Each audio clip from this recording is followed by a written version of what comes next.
"You're not our son. You're our sponsor," Mom joked on Easter, right after I spent $18,000 covering their bills. Then my sister, the golden child, handed me a mug with their shared advice: stop asking why. Just pay and smile. So I took their advice and did this. The next morning, they were calling in a panic because, "Come on, it's funny." My mom laughed, holding up her wine glass, the Easter centerpiece casting soft shadows over her face. I sat there, silent, with that mug in my hands, the one Ashley just handed me, with a grin that could curdle cream. Stop asking why. Just pay and smile. Everyone laughed. Even Dad chuckled from his end of the table. Ashley raised her glass in a mock toast. "To our sponsor," she said. And then, like it was the punchline she'd been dying to drop all evening, Mom chimed in. "You're not our son. You're our sponsor." The words hung in the air longer than the laughter did. I just wired $18,000 to cover their overdue mortgage, Mom's second root canal, and Ashley's little fender bender that somehow needed a full bumper replacement. I hadn't even unpacked from the business trip I cut short to deal with their emergency. And now this. "Ashley," I said, holding the mug between my palms. "Where did you even find this?" "Oh, I had it custom made." She beamed. "Thought it fit. You're always stressing about why you're the one helping everyone. We just thought." "We." I cut in, looking at my mom. "Then Dad." Mom smirked. "Don't be so sensitive. You've always been the generous one." Dad didn't even look up from his phone. "It's just a joke. Relax." "Right. Just a joke." The way they joked last Christmas that I should deduct family expenses from my taxes because you basically run the household.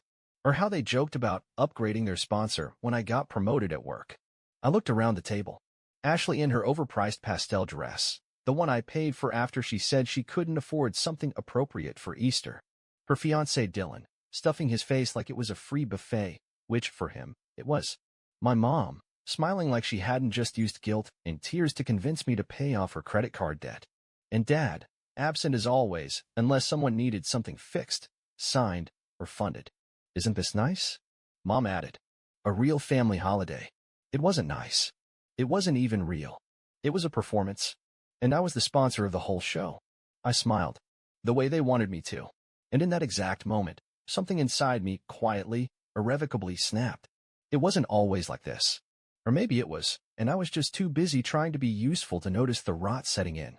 I grew up thinking love was measured in favors. That being the reliable one meant being the loved one. That if I worked hard enough, gave enough, solved enough, they'd finally look at me like they looked at Ashley. But I was wrong. The truth was, Ashley had always been theirs, their miracle, their pride, their proof that they did something right.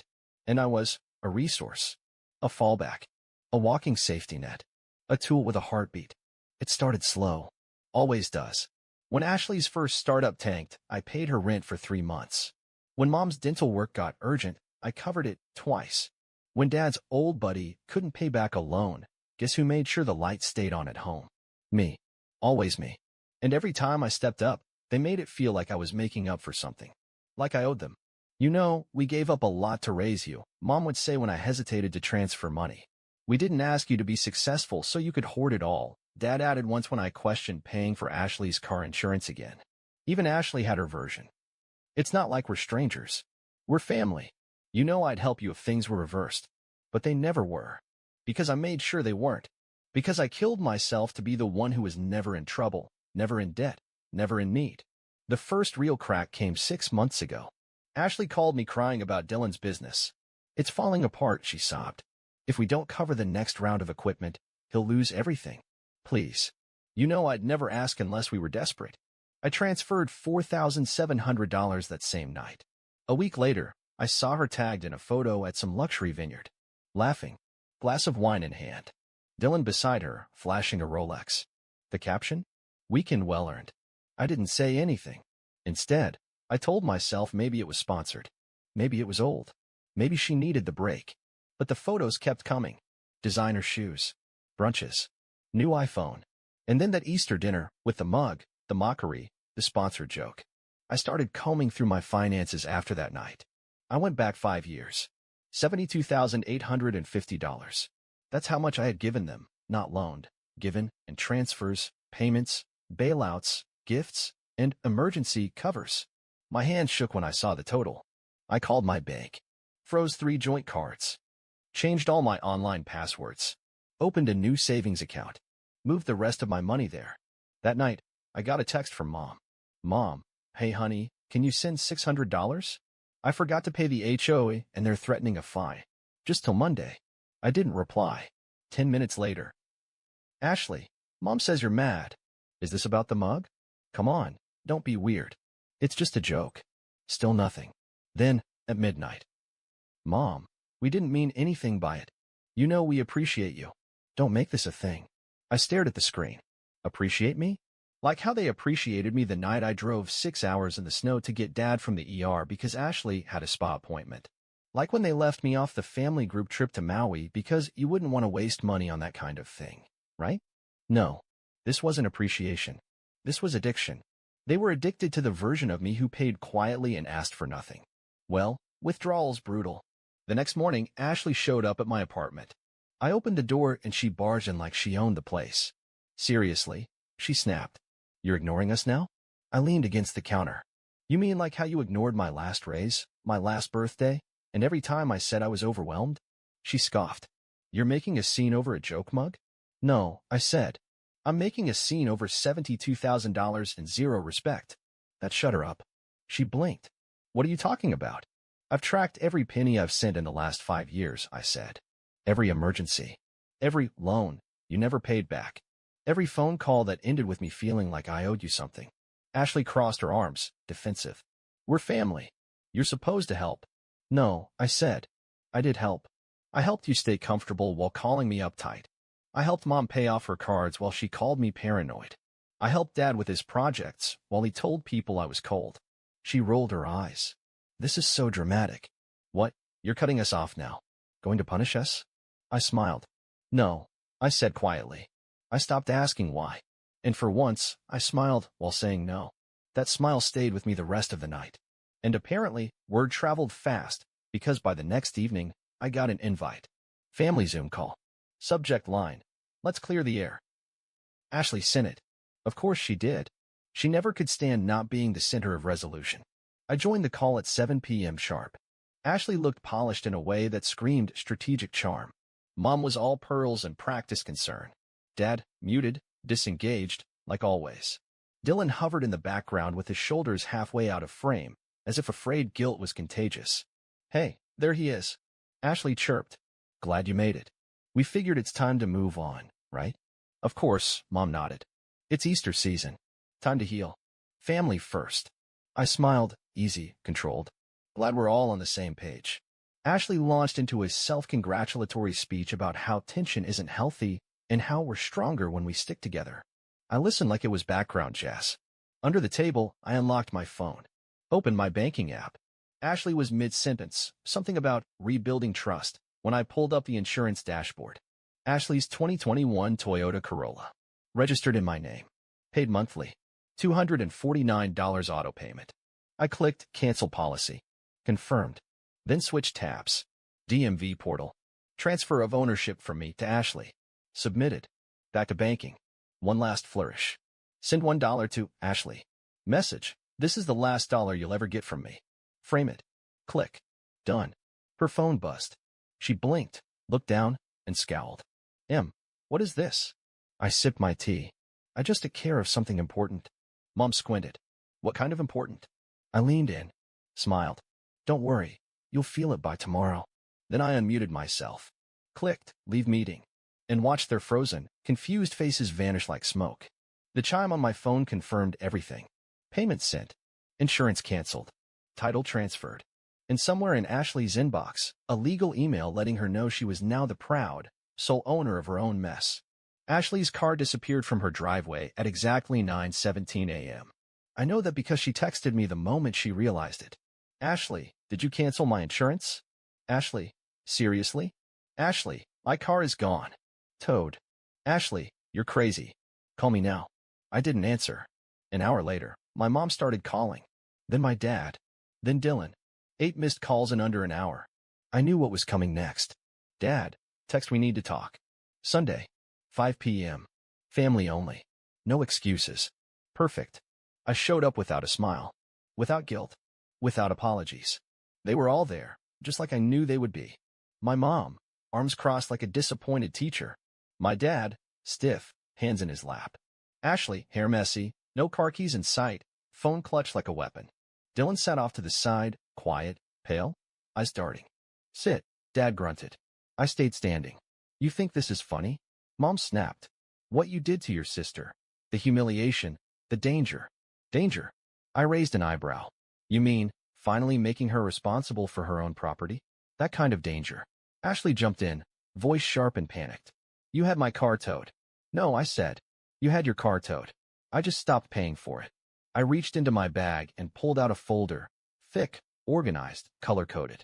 $72, $8.50. I said, laying it flat on the coffee table. That's how much I've given this family over the last 5 years. Everyone went silent. I'm not asking anymore. I'm demanding repayment. Mom laughed, a sharp, shaky sound. You can't be serious. Oh, I am, I said. For the first time in my life, I'm dead serious. I opened the folder. Inside, bank statements, transfer records, Zelle screenshots, auto payment schedules, all neatly highlighted. I've split the amount between the three of you, I said. Mom, $23,700. Ashley, $38,600. Dad, $10,550. I expect a payment schedule. I'll give you 90 days. Dad stood up, voice low and angry. You think you can treat your family like debtors? No, I said. I think you've been treating me like an ATM with a guilt complex. I'm just doing the math. Ashley rolled her eyes. So what, you're keeping score now? You said you were doing all this out of love. And you said you respected me. Then you gave me a mug that said stop asking why. Just pay and smile. I reached for another document and slid it toward them. Remember that emergency line of credit I opened for the family 3 years ago? The one Mom called just a formality? I pointed at the signature. It's binding. Legally. So yes, I can sue.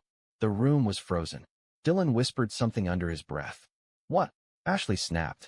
He looked at me, then back at her. His voice shook. I told you this would happen. I told you he'd fight back. You told him? She shrieked. Are you kidding me? I trusted you, he said. You said he'd never push back. That he was too soft. Ashley's lip trembled. Mom jumped in again. You're overreacting. You're going to destroy this family. No, I said. I'm just closing my accounts. Then I pulled out the printout of the $1 transfer. I dropped it on the table. Transaction note. This is the last dollar you'll ever get from me. Frame it. And if you think this is betrayal, I said, stepping toward the door, then you haven't even begun to understand what losing me actually means. No one said a word as I left. For the first time ever, they couldn't. The silence was loud. After I walked out of that living room with my folder and their jaws on the floor, no one reached out. No rage texts. No guilt calls. Not even a single passive-aggressive meme from Ashley. It was bliss. For the first time in years, my phone was quiet. Quiet because I'd made it that way, not because they were icing me out. I wasn't frozen. I was free. And yet, as much as I'd love to say I moved on instantly, there was a moment, 3 days after the showdown, where doubt crept in. I was at the grocery store, standing in front of the oat milk aisle, trying to decide whether to switch brands to save a buck, when I thought, what if I was too harsh? What if I could have handled it better? And then, like clockwork, my phone buzzed. It was Ashley. Ashley, just so you know, Mom's blood pressure spiked.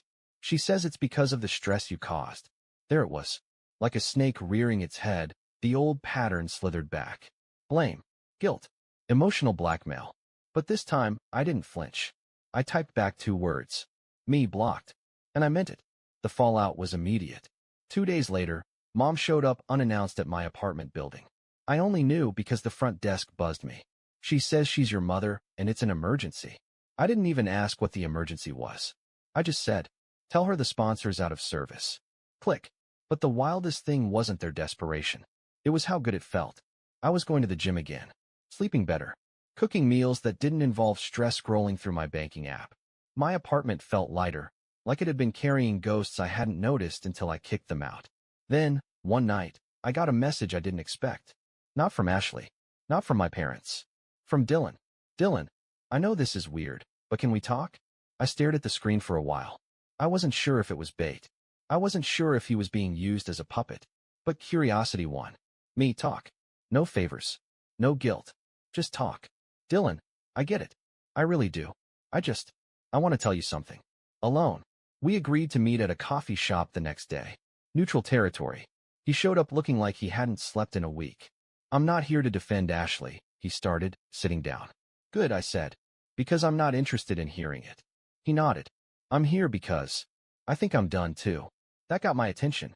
I watched her lie to your face. I watched your parents let it happen. And I kept waiting for them to show some decency, but they didn't. And now, he ran a hand through his hair. Now she's talking about suing you for emotional distress. I blinked. Seriously? He nodded. She's spiraling. And honestly, I don't think she believes it'll work. She just wants to punish you. I leaned back. And where do you stand? He looked me in the eye. I'm out. I'm done financing delusion. I've already spoken to a lawyer. I'm filing for separation. That stunned me more than any punch she could have thrown. I'm sorry I didn't speak up sooner, he added. I should have. You were the only one holding everything together. I was just trying to stay afloat. We sat in silence for a while. Then, right before I left, he handed me an envelope. Inside, a check. $1,000. Memo. Toward what they owe you. I know it's not much, he said. But it's from me. Not them. I figured you deserve to know someone saw you. It was the first time in years I felt the burn of real tears behind my eyes. Not from pain. From validation. That night, I opened my laptop. Pulled up the spreadsheet labeled family debt. Next to Dylan's name, I wrote, paid $1,000, with sincerity. Then I renamed the file. Closure, in progress. I poured myself a glass of wine. The good kind. The kind I used to save for holidays that were always ruined by fake smiles and tighter budgets. This time, I drank to myself. To the peace.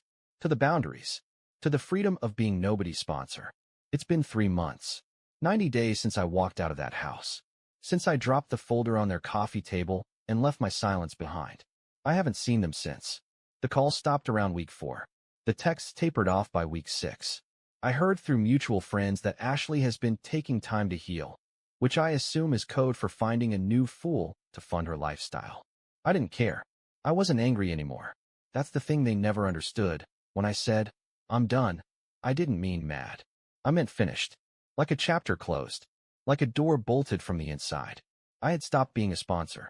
And I had started being a man with a future that no longer included guilt, begging, or emotionally bankrupt people with my last name. I took a new job. Out of state. Better salary, less chaos. New apartment. A space that didn't carry the echoes of old phone calls and panicked money requests. I started going to a boxing gym. Not because I wanted to fight, but because I finally could. My schedule was mine again. My money mine. My energy mine. I made friends. Not the kind who wanted something. The kind who remembered your birthday and didn't hand you invoices disguised as emotional need. I even started dating again. Someone calm. Someone kind. Someone who asked, what do you need today? Instead of, can you help just this once? Life wasn't just better. It was real for the first time in a decade. Then, last Sunday, exactly 90 days from the confrontation, something unexpected happened. I got a notification. A deposit. $1. From Mom. The memo? Thought you'd want the mug framed properly. I stared at it for a full minute. At first, I thought it was bait. A joke. A passive-aggressive attempt to pull me back in. But then another notification hit. Another $1. From Dad. Interest. I'm told I owe you more. And then, 30 minutes later, $2.50 from Ashley. No message. Just silence. I couldn't believe it. It was ridiculous. Symbolic. Petty. Maybe it was their way of mocking me. And yet, I laughed. Out loud. For the first time in weeks, I laughed so hard I nearly spilled my coffee. Because suddenly, I realized, they were finally doing something I'd begged them to do for years. They were paying me back.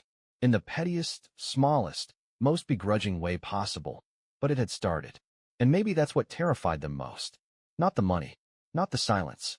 But that I finally made them feel the weight of consequences. But that wasn't the twist. The twist came later that night. I was sitting on my balcony, watching the city lights, sipping a beer, when my phone buzzed again. It wasn't a text. It was a notification from my bank. A payment of $3,000 had been received. Sender, Ashley. Memo, none. I blinked. Refreshed. Checked again. It was real. $3,000. No message. No explanation. But I knew. This wasn't a peace offering. This was fear. Fear that I'd actually go through with legal action. That I wasn't bluffing. That she was no longer in control. She had underestimated me. All of them had. And now? Now they were trying to claw their way back into the version of me who stayed quiet and covered the bill. Only this time, too little, too late. I took a screenshot, filed it in the same folder I used to track their debt. Then I renamed that folder again. Closure confirmed. The next morning, I donated $1,000 of that money to a local women's shelter. The rest? I locked into a new savings account. Label: Rebuilt from Ash. Because that's what this story was. Not revenge. Not punishment. Reclamation. I took back my time, my money, my identity, and most of all, my peace. And as I stood in my new apartment, a place filled with plants and light and not a single trace of forced obligation, I looked around and whispered, "This is what family should feel like."